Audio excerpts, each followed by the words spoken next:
Previous video में हमने open fracture और क्लोज फ्रैक्चर को डिस्कस किया था और आज हम ओपन फ्रैक्चर की क्लासिफिकेशन के बारे में जानेंगे। जितने भी क्लोज फ्रैक्चर हैं उनके लिए एक स्पेसिफिक क्लासिफिकेशन सिस्टम है जिसे हम कहते हैं एओ क्लासिफिकेशन। इसके अलावा हर एक क्लोज फ्रैक्चर की अपनी स्पेसिफिक क्लासिफिकेशन है, लेकिन जितने भी ओपन फ्रैक्चर हैं उनको हम एक खास किस्म की क्लासिफिकेशन है जिसे हम कहते हैं गस्टिलो एंडरसन क्लासिफिकेशन। तो जितने भी ओपन फ्रैक्चर हैं उनको हम इस क्लासिफिकेशन के थ्रू क्लासिफाई करते हैं। फॉर एग्जांपल हमारे पास एक टीबीआई और उसकी शाफ्ट का फ्रैक्चर था और ये फ्रैक्चर ओपन था।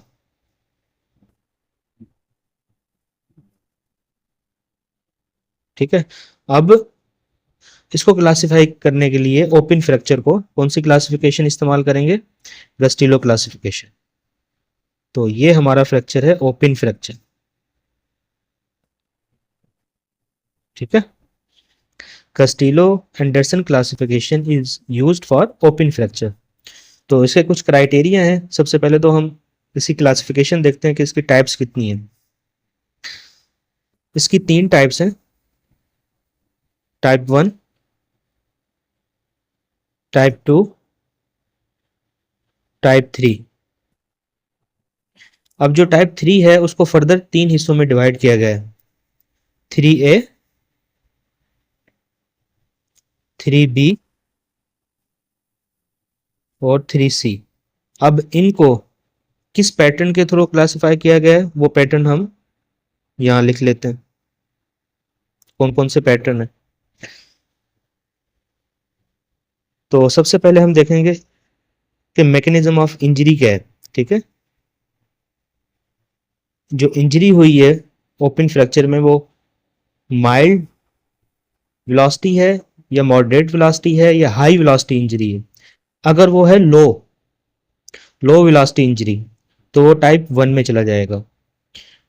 अगर वो मॉडरेट वेलोसिटी है तो वो टाइप 2 में चला जाएगा। और अगर वो हाई वेलोसिटी इंजरी है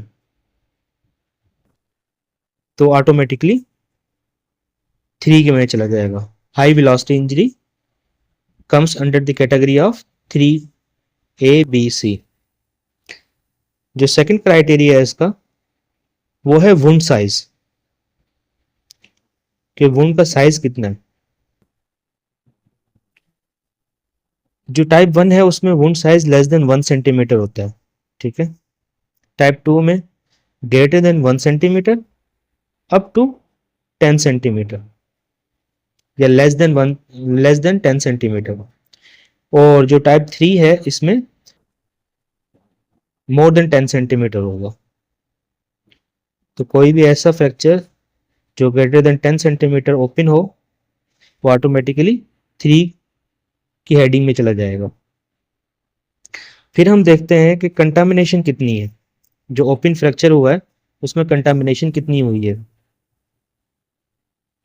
जो थर्ड क्राइटेरिया है वो है कंटामिनेशन का। जो टाइप 1 है गस्टिलो उसमें ऑलमोस्ट जो वुंड है वो क्लीन होता है। ठीक है, क्लीन वुंड। और टाइप 2 में मॉडरेट कंटामिनेशन होती है। और टाइप 3 में एक्सटेंसिव कंटामिनेशन होती है, चाहे वो 3A हो, B हो या C हो। Extensive contamination. हम देखते हैं कि सॉफ्ट टिश्यू कवरेज कितनी है। ओपन फ्रैक्चर तो हुआ है लेकिन क्या वो स्किन क्लोज हो सकती है? तो हम देखें सॉफ्ट टिश्यू कवरेज। अब चूंकि ये है ही लेस देन 1 सेंटीमीटर तो इसमें तो सॉफ्ट टिश्यू कवरेज का कोई इशू नहीं होता। टाइप 2 में देखना पड़ता है क्योंकि ये अप टू 10 सेंटीमीटर तक जाता है। तो अगर सॉफ्ट टिश्यू कवरेज हो सकती है, स्किन लॉस नहीं हुआ है, और wound size less than 10 centimetre है, तो ये 2 में चला जाएगा।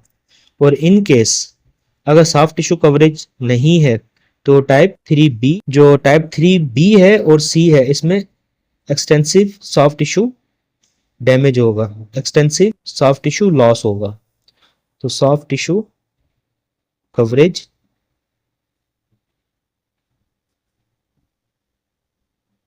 Is not present. और जो टाइप 3C है उसमें हमें फ्लैप की जरूरत पड़ती है, ठीक है, उसके हमें फ्लैप करना पड़ता है। फिर हम आते हैं पेरियोस्टल स्ट्रिपिंग पर।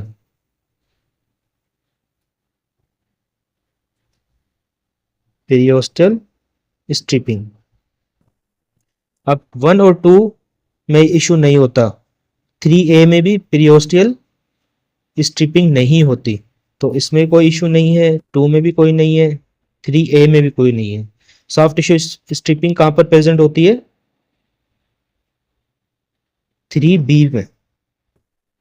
अगर कोई भी फ्रैक्चर जिसके अंदर पेरियोस्टल स्ट्रिपिंग हुई है, ठीक है, जो कवरिंग है, फॉर एग्जांपल ये हमारी यहाँ पर बोन है, तो बोन के ऊपर कवरिंग होती है जिसे हम कहते हैं पेरियोस्टियम। पेरियोस्टियम अगर ये ब्रीच हुई है तो ये किस कैटेगरी में चला जाएगा? 3B में चला जाएगा, ठीक है। फिर हम आते हैं वास्कुलर इंजरी।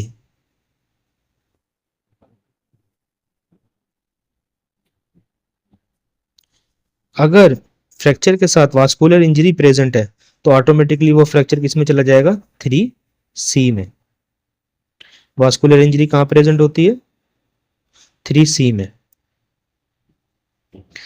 तो ये कुछ क्राइटेरिया हैं गस्टिलो एंडरसन क्लासिफिकेशन के।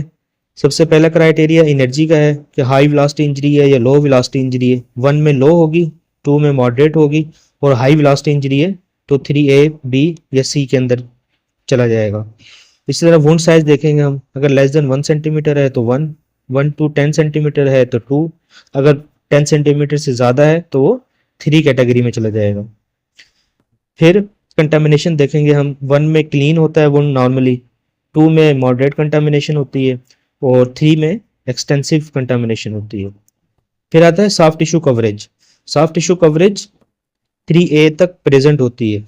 अगर सॉफ्ट टिश्यू कवरेज नहीं है तो वो टाइप 3B में चला जाएगा, और इसके साथ साथ पेरियोस्टल स्ट्रिपिंग प्रेजेंट होगी। सॉफ्ट टिश्यू कवरेज ना हो, पेरियोस्टल स्ट्रिपिंग हो, तो ये 3B की कैटेगरी में चला जाएगा फ्रैक्चर। और अगर वास्कुलर इंजरी प्रेजेंट है तो ऑटोमेटिकली ये चला जाएगा 3C के अंदर। कुछ स्पेसिफिक पैटर्न है फ्रैक्चर के, अगर वो प्रेजेंट हो तो फ्रैक्चर ऑटोमेटिकली ग्रेड 3 में चला जाएगा। वो कौन कौन से हैं? फॉर एग्जांपल सेगमेंटल फ्रैक्चर और severely communicated fracture.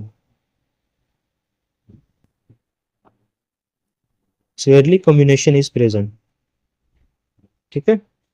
Number 2, farm yard injuries. Farm yard injuries, इसमें हाई कंटामिनेशन होती है।